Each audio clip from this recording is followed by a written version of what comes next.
저는 냥이네 특방의 주인장 냥이에요. 오늘은 바로 이상한 과자가게 전천당에 나오는 서둘러 떡과 느긋해 캔디를 읽어볼 거예요. 그럼 시작하기 전에 좋아요, 구독, 알림 설정 꼭 부탁드려요. 그럼 읽어볼게요. 서둘러 떡과 느긋해 캔디. 중학교 2학년 노조미는 자기 입으로 말하기 창피할 정도로 성격이 지나치게 느긋하고 행동이 굼뜨다. 그냥 느긋하기만 하면 별로 손해볼 것도 없겠지만 안타깝게도 시간 낭비가 많다. 엄마가 두들겨 깨워 집에서 쫓아내주는 덕분에 간신히 학교에 지각은 면하고 있다. 그러나 친구들하고 약속이라도 하면 엉망진창이 된다. 언제나 만나기로 한 약속 시간보다 늦고 만다. 어쨌든 10분 정도 여유가 있어 보이면 아직 멀었네? 라고 마음을 놓는다. 그리고 시간이 아까워서 책을 읽거나 텔레비전을 본다는 게 정신을 차렸을 때는 이미 약속 시간이 지났거나 서둘러 나가도 한참 늦을 것 같은 시간이 되어 있기 일쑤였다. 그런데 또 그런 상황이 되면 노조미는 어차피 약속 시간에 늦었으니까 이제 와서 서둘러봤자 무슨 소용이람? 하는 마음이 생긴다. 그래서 꾸물거리다가 아주 많이 늦어서 친구들한테 불평을 듣는 상황이 자주 벌어진다. 노조미는 이런 일이 있을 때마다 부끄럽고 고치고 싶다는 생각도 한다. 그러나 생각처럼 되지 않는다. 몇 번이나 똑같은 실수를 되풀이하는 노조미에게 마침내 친구 루미코가 해도 너무하네? 라고 불같이 화를 냈다. 루미코는 노조미하고 성격이 정반대라서 무슨 일이든 번듯하게 하지 않으면 성에 차지 않는다. 조금 초조해하고 서두르는 면이 있는 아이다. 둘은 초등학교 때부터 친하게 지낸 데다가 여러 가지 면이 잘 맞지만 시간 개념은 서로 영 딴판이었다. 노조미, 네가 시간을 안 지켜서 너무 불안하고 초조해. 루미코는 똑똑히 말했다. 네가 착한 애라는 거 알고 내가 많이 좋아하는 친구이기도 해. 하지만 솔직히 말해서 나도 이제 참을 만큼 참았어. 한겨울에 여기서 30분이나 기다리게 하다니. 나로서는 정말 이해할 수 없는 일이라고. 여름에는 여름대로 정말 일사병에 걸릴 지경이라고. 미안해. 그 미안 소리도 이제 질렸어. 루미코의 단호한 말투는 조금도 누그러지지 않았다. 너 이번 주말에 영화 보러 가기로 한 거 기억하니? 마침 그날도 지각하면 너랑은 진짜 절교야. 너하고 이제 친구 안 할 거라고. 그렇게 심한 말을. 그러기 싫으면 이제부터 시간 정확히 지켜. 알겠지? 토요일 11시. 시청역 개표구 앞이야. 미리 말해뒀는데 이번에는 정말 1분도 안 기다려줄 거야. 자기 할 말만 퍼붓고 루미코는 노조미를 남겨두고 가버렸다. 몹시 당황한 노조미는 큰일이다 싶었다. 루미코가 진심으로 화가 난 모양이다. 이번에는 절대로 지각하면 안 된다. 토요일에는 무슨 일 있어도 약속 시간 1시간 전에는 집에서 나가야지. 그러면 넉넉 잡아 30분의 여유가 있겠지? 내가 먼저 약속 장소에 도착했으면 루미코도 화를 풀겠지? 노조미는 이번에야말로 절대 지각하지 않겠다고 속으로 다짐했다. 토요일 아침 노조미는 일찍 일어나서 정말로 약속 시간 1시간 전에 일찍 집을 나갔다. 좋아. 출발은 순조로웠다. 이대로 곧장 역에 가서 지하철을 타고 시청역에 도착한다. 거기까지 약 15분. 지하철이 아무리 늦게 온다 해도 이만큼의 여유가 있으면 지각만큼은 하지 않을 것이다. 완벽해. 먼저 도착해 있는 나를 보고 루미코가 깜짝 놀라겠지? 그러면 어떤 말을 해줄까? 이런저런 상상을 하면서 부지런히 발걸음을 옮기던 노조미가 갑자기 우뚝 멈춰섰다. 누가 부르는 것 같은 기분이 들었기 때문이다. 돌아보니 골목이 있었다. 안쪽까지 깊숙이 이어진 좁은 골목. 어두침침해서 헛걸음직했다. 그런데도 굳이 그 골목길로 가고 싶었다. 아니야, 이러면 안 돼. 오늘은 무슨 일이 있어서 먼저 역에 도착해야 돼. 우리의 오랜 우정을 깨트릴 순 없어. 이 골목은 돌아보는 길에 가면 되잖아. 노조미는 스스로 자꾸 타일렀지만 발이 꿈쩍도 하지 않았다. 어떻게 해서든지 골목으로 들어가 보고 싶어서 견딜 수가 없었다. 문득 이런 생각이 들었다. 시간은 아직 충분해. 잠깐만 들렀다 가면 괜찮을까? 아, 맞다. 어쩌면 이쪽 길이 역으로 가는 지름길일지도 모르잖아. 과거에 몇 번이나 똑같은 행동으로 실수했던 것을 잊은 채 노조미는 골목으로 발을 들여놓았다. 왠지 보물을 감춰둔 동굴 속에 들어선 것 같은 기분이었다. 이 끝에는 틀림없이 엄청난 게 있겠지? 쟁걸음으로 걸어가는데 마침내 안쪽에 가게 하나가 보였다. 과자 가게였다. 전천당이라고 적힌 멋진 간판이 걸려있고 고즈넉한 분위기에 작고 오래된 가게였다. 그렇지만 거기에 진열되어 있는 과자들은 느낌이 완전 달랐다. 자장자장 모니카, 럭키 쿠키, 조용하시게 전병, 주얼리 젤리, 삐죽 파인, 훌륭의 파이, 보고 싶구이, 변심 바게트 러스크, 알게 타르트, 천국 무, 당당 도넛. 하나같이 처음 보는 과자들 뿐인데 저마다 포장 안에서 반짝거리는 매력을 뿜어내는 것처럼 보였다. 와, 여기 엄청 신기하고 재밌어. 여기라면 몇 시간씩 구경해도 지루할 틈이 없겠네. 넋을 잃고 눈을 바삐 움직이는 노조미. 이미 약속 시간 따위는 머릿속에서 깡그리 사라지고 없었다. 그때 가게 벽에 붙어있는 광고지 하나가 눈에 띄었다. 흰 종이에 힘있는 붓글씨로 서둘러 떡 신제품 출시라고 적혀 있었다. 그것을 본 순간 노조미는 마치 벼락이라도 맞은 것처럼 충격에 휩싸였다. 서둘러 떡? 진짜 끝내주는 이름이네. 당장 먹고 싶어. 뭔진 몰라도 나를 위한 과자라는 거는. 알겠어. 그렇게 생각했을 때 가게 안에서 묵직한 그림자가 나타났다. 그림자 주인은 노조미보다 키가 훨씬 크고 씨름선수같이 덩치가 어마어마하게 큰 아주머니였다.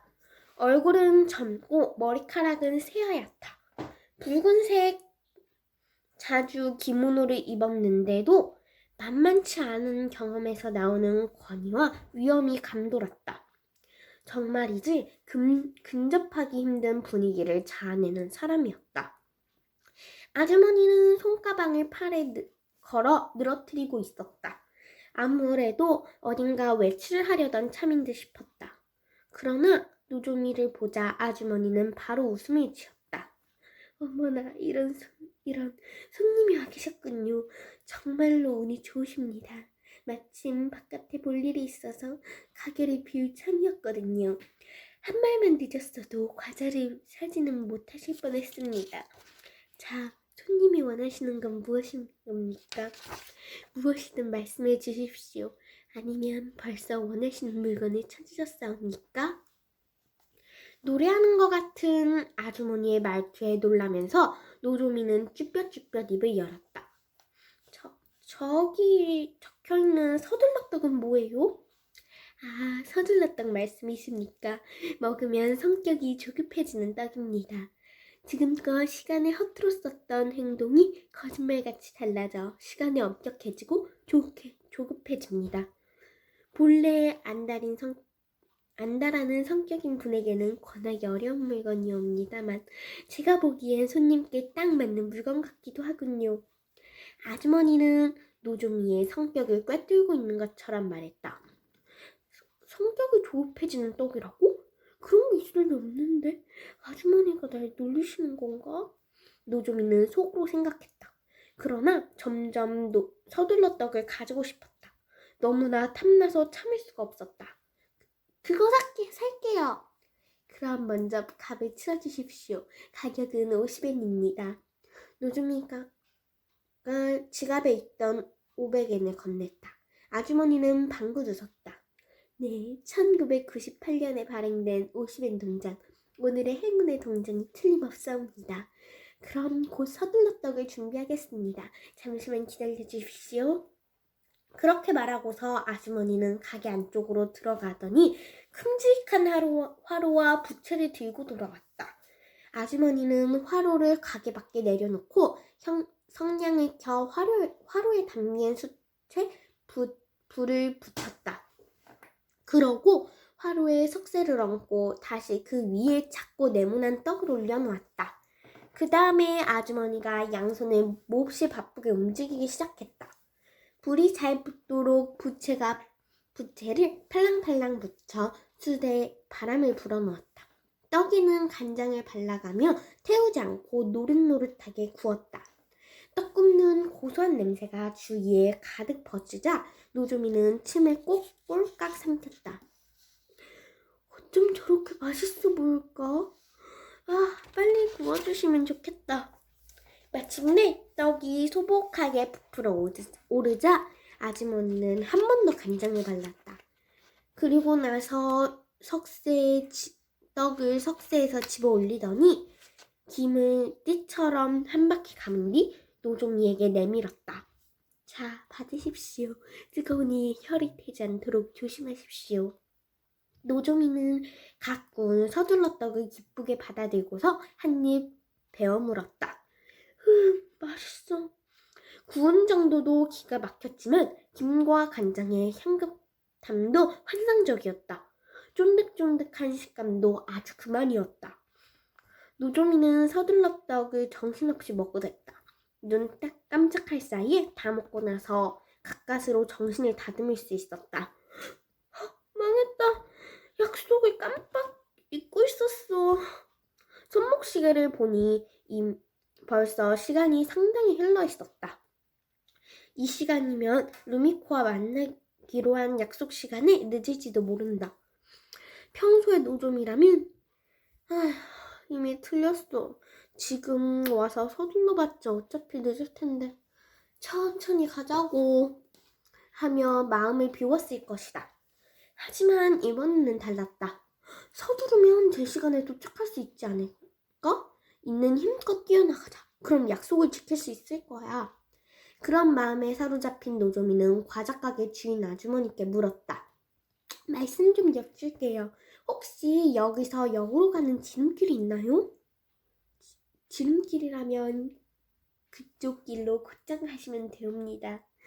감사합니다. 노조미는 허둥지둥 인사를 하고 뛰기 시작했다. 가르쳐준 길로 뛰어나갔더니 얼른 골목 밖으로 나왔다. 그 골목은 지하철역 바로 옆길이었다. 휴, 다행이다. 노조미는 그대로 전력 질주를 해서 개표구를 통과하고 에스컬레이터를 뛰어올라 마침 와 있었던 지하철에 미끄러지듯 올랐다. 중간에 잠깐 딴전을 부리긴 했지만 노조미는 11시 전에 약속 장소에 도착했다. 시계를 보니 약속 시간 10분 전이다. 아직 루미코는 오지 않았다. 이건 정말 대단한 일이다. 지금까지 한 번도 없었던 일. 노조미는 여전히 가쁜 숨을 몰아쉬었긴 했지만 지금까지 한 번도 없었던 일이다. 갑자기 엄청 즐거워졌다. 처음으로 지각을 하지 않았다. 이렇게 약속 시간을 맞추다니 왠지 뿌듯했다. 틀림없이 서둘러 떡을 먹은 덕분일 거다. 조금 조급해지는 떡, 시간에 엄격해지는 떡. 아주머니가 농담으로 한 말이라고 생각했지만 역시 사실이었나 보다. 그렇다면 얼마나 대단한 행운이란 말인가. 앞으로 루미코와 다른 친구들이 화를 내는 일도 어이없어 하는 일도 없을 것이다. 노조미는 룰루랄라 콧노래를 흥얼거리며 루미코를 기다렸다. 그런데 5분이 지나도록 루미코는 오지 않았다. 난 언제나 약속 시간 5분 전에 미리 도착해 있어 라고 자랑스럽게 말하던 루미코인데 다시 5분이 지나 약속 시간인 11시가 되었는데도 루미코는 나타나지 않았다. 이제 슬슬 와야 되는데 이러면 영화 시간에 늦을지도 몰라. 왜 이렇게 꿍거리는 거야? 노조미는 초조해졌다. 초조함은 마침내 불안감으로 바뀌었다. 천하의 루미코가 늦다니 오는 길에 무슨 사고라도 난 거 아니야? 서둘러 휴대전화로 문자 메시지를 보냈지만 묵묵부답. 그래서 불안감은 더 커졌다. 나 참 루미코 뭐야. 늦을 거면 늦는다고 연락이라도 해주면 좋잖아. 그렇게 생각했을 때 문득 깨달았다. 생각해보면 이건 지금까지 자기가 다른 친구들한테 했던 행동이 아닌가? 그렇다. 노조미는 언제나 늦어서 친구들을 기다리게 했다. 기다리는 것이 이렇게 나쁜 일인 줄은 한 번도 생각해 본 적 없다. 정말이지 그동안 루미코를 비롯한 친구들에게 나쁜 행동을 해왔다는 생각이 들었다. 나 진짜 별로다. 결국 루미코가 도착한 시간은 11시 7분이었다. 미안해 노조미 진짜 미안. 다행이야. 무슨 일이 생겼나 걱정했어. 미안해. 괜찮아. 빨리 영화관으로 가자. 영화 시작하겠어. 둘은 서둘러 영화관으로 뛰어갔다. 빠른 걸음으로 뛰며 노조미가 말했다. 루미코, 내가 늦을 거라고는 꿈에도 생각 못했어. 무슨 일이야? 문자에 답은 왜 안 보냈어? 그게 휴대전화 배터리가 다 돼서 오는 길에 이것저것 보느라 정신이 팔렸나봐. 미안해. 노조미는 자기도 모르게 우뚝 멈춰섰다. 휴대전화 배터리가 떨어졌다고? 오면서 다른 구경을 했다고? 저는 루미코답지 않은 일이야. 루미코는 그런 일에 아주 예민하고 엄격한데. 노조미는 조심스럽게 물었다. 혹시 무슨 일 있어? 다른 급한 일이라도 생겼어? 아니, 그게 아니라 짐작가는 일이 있긴 한데. 부끄러운 듯 루미코가 고개를 숙였다. 내가 며칠 전에 내가 너에게 늦는 버릇 가지고 아주 심하게 말했었잖아. 그때 너도 많이 속상했지. 미안해. 그리고 나서 반성했어. 생각해보면 내 성질이 너무 조급하고 여유가 없어서 오히려 나쁜 게 아닐까 하고 말이야. 그날 그렇게 생각한 뒤로 조금 느긋해지자고 결심했어. 그런데 오늘 지하철역에 가는 길에 갑자기 어떤 이상한 사람이 말을 걸어 희한한 과자를 주더라. 노종이는 가슴이 덜컥 내려앉았다. 희한한 과자라니 설마. 루미코, 과자를 주었다는 사람 말이야. 혹시 키가 엄청 크고 뚱뚱하고 머리카락이 새하얀 아주머니였어? 아주머니? 그건 또 누구야? 아니야, 전혀 달랐어.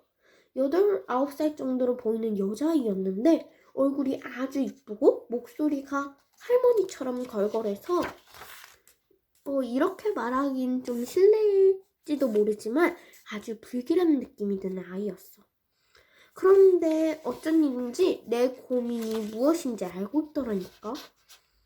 느그테 캔디라고 하는 빨간색 사과맛 사탕을 쓱 내미는 거야. 그 사탕을 먹으면 성격이 느긋해진다나 뭐라나. 난 또 그 말을 무턱대고 믿어버렸고 그래서 그걸 먹었어? 그랬더니 왠지 너 만나러 가는 동안 느긋해지는 느낌이었어. 시간도 남은 것 같아서 새로 생긴 가게도 구경하고 지하철 노선표도 천천히 살펴보고 그게 나쁘진 않았는데 이렇게 약속 시간에 늦을 줄이야. 설마 내가 지각할 거라고는 전혀 생각도 못했거든. 미안해. 이런 얘기 믿지 않을 건지? 아니 믿어. 정말? 완전히 믿어. 왜냐면 나도 이상한 과자를 먹었거든. 난 과자 가게에서 샀지만 그렇게 말한 뒤 노조미는 과자 가게 전천당에 들르게 됐니 서둘러 떡을 사 먹은 일을 털어놓았다. 그럼 너도? 그래, 덕분에 조금 조급해진 것 같아. 뭐야, 나는 이제야 느긋한 맘마디가 됐는데 그렇게 말하니까 피찰반이네. 난 루미코 너 위해서 조급해지려고 했으니까. 노조미와 루미코는 얼굴을 마주보고 깔깔깔 웃음을 터뜨렸다. 자기가 겪은 일도 친구가 겪은 일도 어쨌든 아주 이상했다. 우리 참 바보 같다. 정말이야. 근데 이런 바보도 나쁘지 않지? 그런데 참 영화. 이런 서두르자 뛰어누고. 뭘 그래. 그냥 다음 상영하는 거 봐도 되잖아. 안 돼. 그럼 쇼핑할 시간이 없어져. 어서 뛰자. 투덜거리는 루미코의 손을 잡고 노조미는 뛰기 시작했다. 그날 저녁 노조미는 집에 돌아와 소파에 축 늘어져 있었다. 우와, 피곤한 하루였어. 노조미와 루미코는 겨우 상영 시간에 맞춰 영화관에 도착했다. 영화는 재밌었지만 그 뒤로 시간이 아주 피곤했다. 빨리 영화관에서 벗어나 햄버거를 먹으려 가는 노조미. 영화 제작에 참여한 사람들 이름을 소개하는 자막을 끝까지 보고 영화 기념품이랑 광고지까지 챙기려는 루미코. 햄버거 가게에서도 노조미는 먹고 싶은 것을 바로 주문해서 먹었다. 반면 루미코는 뭐 먹지? 라며 고민을 거듭하는 바람에 햄버거를 다 먹기까지는 아주 오랜 시간이 걸렸다. 노조미는 생각했다. 결국 서로 역할만 바뀌었지 평소랑 똑같잖아. 라는 생각을 했다. 노조미는 오늘 일을 다시 피식 떠올리고 일어났다. 점심에 디저트로 케이크까지 먹었는데 살짝 배가 고팠다. 노조미는 물을 끓이고 컵라면을 꺼냈다. 컵라면에 끓는 물을 붓고 뚜껑을 덮은 뒤 3분만 기다리면 된다. 그러나 오늘 노조미는 그 3분을 기다리지 못하고 조급하게 굴었다. 가루숲을 넣는 동안 시간이 좀 흘렀을 테니 부른 면발을 먹기도 싫으니까 빨리 뚜껑을 열어야지. 그렇게 완성된 컵라면은 면발이 덜 익어서 과자처럼 바삭바삭한 상태였다. 너무 빨랐나? 이때라도 잠깐만 기다렸으면 면이 금세 부드러워졌을 것이다. 그런데 노조미는 그 짧은 시간을 못 참고 면을 와삭와삭 갉아먹었다. 이런 서둘렀다는 효과가 이런 데도 나타날 줄이야. 그렇다면 느그테 캔디를 먹은 루미코는 앞으로 계속 부른 라면만 먹게 되려나? 애처로운 표정으로 라면을 찔찔 빨아들이는 루미코의 모습이 눈에 선해 노조미는 자기도 모르게 웃음이 나왔다. 어둠 속에 서 있는 작은 오두막집. 그곳에 전천당의 주인 베니코가 도착했다. 팔에 걸친 손가방에 살아있는 것이라도 들었는지 심하게 꿈틀거린다. 아무래도 여긴 것 같습니다. 조용히 하세요. 곧 주인님과 제 이야기 해드릴 테니까요. 베니코는 손가방을 쓰다듬으며 오두막집으로 들어섰다. 안은 휑하니 비어있었다. 사람도 가구도 없다. 다만 둥그런 거울 2개가 벽에 걸려있을 뿐이다. 거울은 둘 다 깨져 있고 바닥에 거울 조각들이 뒹굴고 있었다. 마치 누군가 폭발하는 듯한 분노를 주체하지 못하고 주먹으로 휘두른 것 같았다. 베니코는 조심스럽게 깨진 거울 조각을 들여다보고 있었다. 조각은 서로 다른 두 소녀의 모습을 비추고 있었다. 한 사람은 베니코에게 서둘러 떡을 산 소녀, 그리고 또 한 사람은 화흥당의 과자의 기운이 느껴졌다. 정녕 그랬던 것이군요. 그랬던 거였어요. 요도미는 서둘러 떡을 산 소녀의 친구를 찾아가 자기네 과자를 먹게 했을 것이다. 친구의 성격을 반대로 느긋하게 만든 뒤 두 사람 사이에 미움을 부추겨 전천당 과자를 먹지 않았더라면 좋았을 거라고 후회하게 만드는 것. 그것이 목적이었으리라. 그러나 거울 속 소녀들은 둘 다 환하게 웃고 있었다. 자기들이 먹은 과자를 재밌어 했다. 얻은 힘 때문에 번거로운 일이 벌어졌어도 어쩔 수 없다며 웃어 넘겼다. 이런 강남과 밝은 기운은 아기를 조종하는 요도미에게 가장 힘겨운 적이다. 이 소녀들한테선 아무리 시간이 지나도 후회나 슬픔, 탄식의 감정을 끌어내릴 수 없다는 사실을 알고 요도미는 분노가 폭발해서 거울을 부수고 어딘가로 떠나버렸을 것이다. 베니코는 그대로 잠시 기다려보았지만 요도미가 돌아올 기미는 없었다. 아무래도 요도미 씨는 이 의신처를 버리기로 한 모양입니다. 당신들 주인님을 좀 더 찾아봐야 되겠습니다. 손가방 안에서 버둥거리는 이들에게 말을 건네며 베니코는 오두막집을 뒤로 하고 발걸음을 성큼 내디뎠다. 사노 노조미 15세 여학생 1998년 발행 50엔 여러분, 오늘은 이상한 과자가게 전천당 12일권 서둘러떡과 느그트 캔디를 읽어보았어요. 그럼 다음에는 더 재밌는 책으로 만나요. 안녕.